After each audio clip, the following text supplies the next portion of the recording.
What's going on, Workforce? Brian here. Chris here. And today we're giving you guys an updated review on the Xbox One X.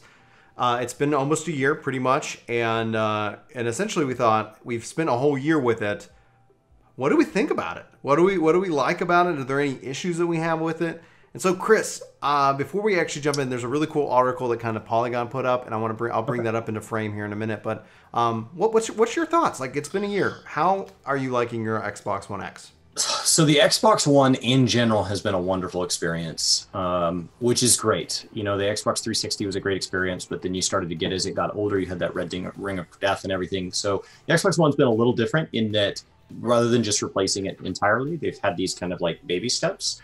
So, you know, there's been Pro and all that mess.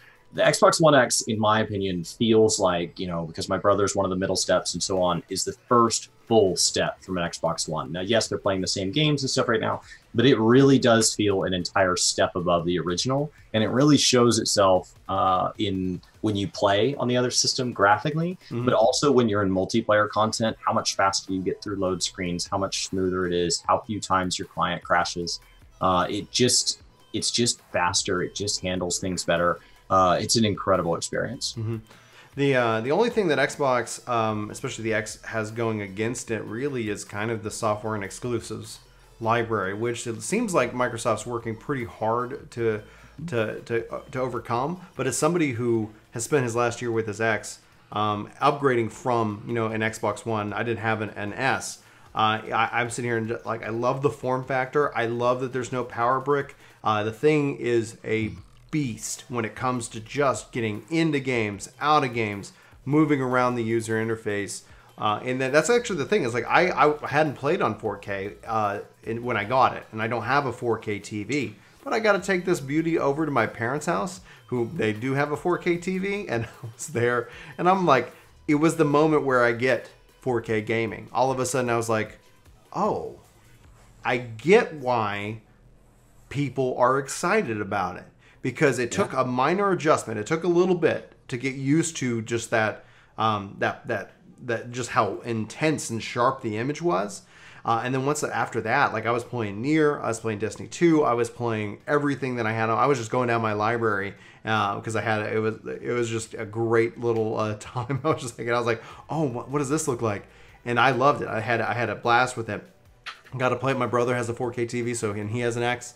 So I got to play it. And the reason I thought this would be an interesting topic to kind of re-review the Xbox One X is that right now, and I'm going to go ahead and click on it here. Right now, like Polygons were kind of talking about how right now it makes a lot more sense than when it first launched. And that's the thing. These devices aren't built in a vacuum. And so the reason why I thought it was really interesting, it surrounds a game called Red Dead Redemption 2. People keep asking me if I'm getting it.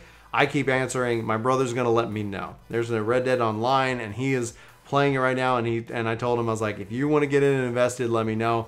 I can't afford to get invested into another deep and enriching game at the moment, so it's literally going to be if it comes off of his recommendation. But regarding the original Red Dead, the X upscales it to 4K.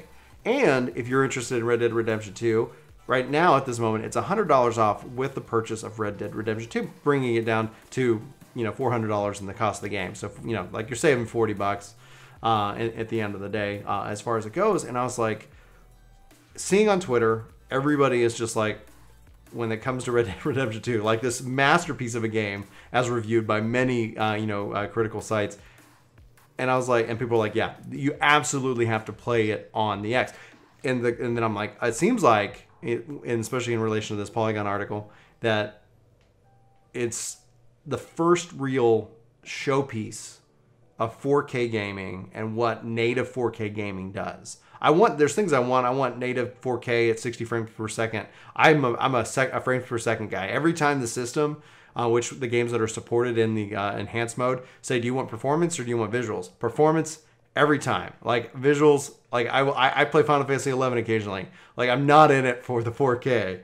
I'm in it for the experience. And so a year out, I'm not having any technical issues with the hardware. I never hear this thing. It runs light, it runs quiet, and it's easy to move about to the point where when we're going out to FanFest for Final Fantasy here in a little bit, I'm debating like, yeah, I could just pack one of these, pack this up, put it in my bag, hook it up to in the hotel, and play some games while I'm out there. I don't know. We'll have to wait and see if we're not too busy making content and going to parties and things like that. But if you're on the fence, I would say like my review boils down to this. If you're on the fence about picking up an X, it comes down to the games. If there's games that you absolutely want to have or want to participate in, the Xbox One X is the flagship, especially when you're talking about like a $400 price point for entry. That in and of itself is critical. The question's going to be, for the longevity of the Xbox brand, is Microsoft committed to being able to get more exclusives and also to have games on their platform that they could really help developers out, and they can and then they can take advantage of the different system itself, right? Because I play a lot of JRPGs, and we're just starting to see that trickle in, and that is the question: is will that continue? And if it's not, then the PS4 Pro is going to be your absolute way to go. But the that's where that monologue ends with my concept. I could not be happier 1 year with an X. So my Xbox One got louder. It got louder and louder and louder and louder and louder. Mm-hmm. I still use it from time to time, especially if I have like a friend come into town. I have a lot of friends that have to travel a lot for business. So if they come into town, it's really nice to just set it up. You know, we have 2 TVs in the house, so I can just set it up on the other TV and they can play. This thing has not gotten any louder. It's sleek. It doesn't have a power brick. So my power brick is the biggest thing for me. But yeah, whether or not to buy it literally is where you're coming from. If you're coming from an Xbox One and you have the budget and you're frustrated with your Xbox One at all, I would go ahead and pull the trigger. If not, then stick around and maybe they'll upgrade it and it'll be cheaper again. Wait till 2020 probably. You're on. So my brother's on like a Gears of War Special Edition S. Mm-hmm. There's no, he doesn't, it's not enough of a jump for him to pony up $400. I mean, if it was free, if they were having like a free trade-in, absolutely.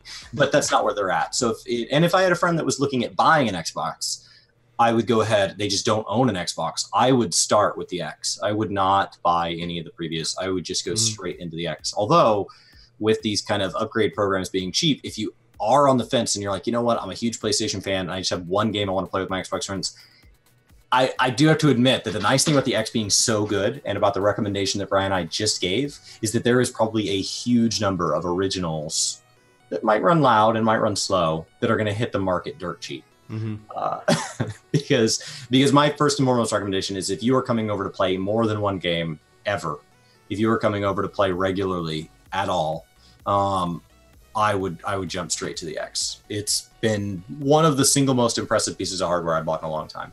Yeah, it has me excited to see what the future also holds, because you just see the investment and the care and just the craftsmanship in the hardware as a whole. Like it just blows me away, because it's like when they're announced the X, it's like, oh yeah, and the S, okay, the S is gonna be the small form factor.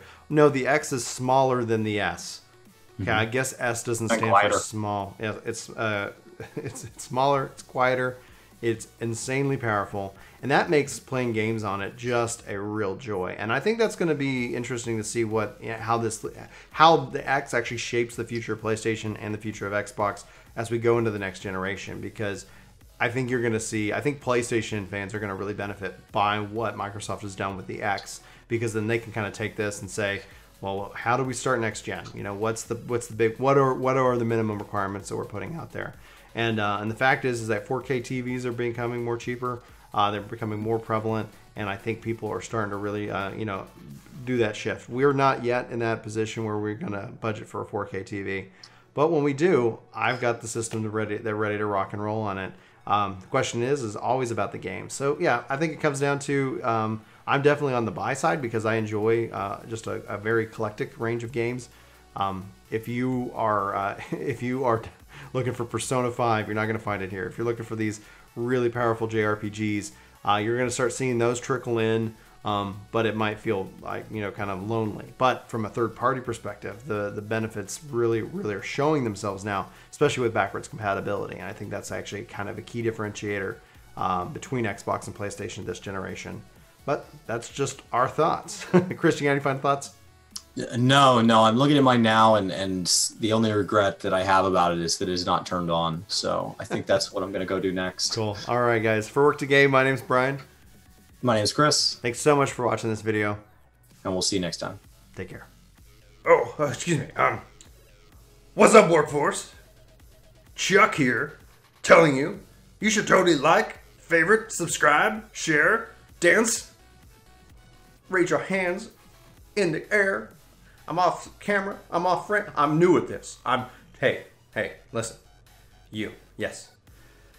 You haven't hit that subscribe button. You totally should. I recommend it. Chuck approved. Anyway, also, thanks to all the Patreons. You're in the corners. Whoa!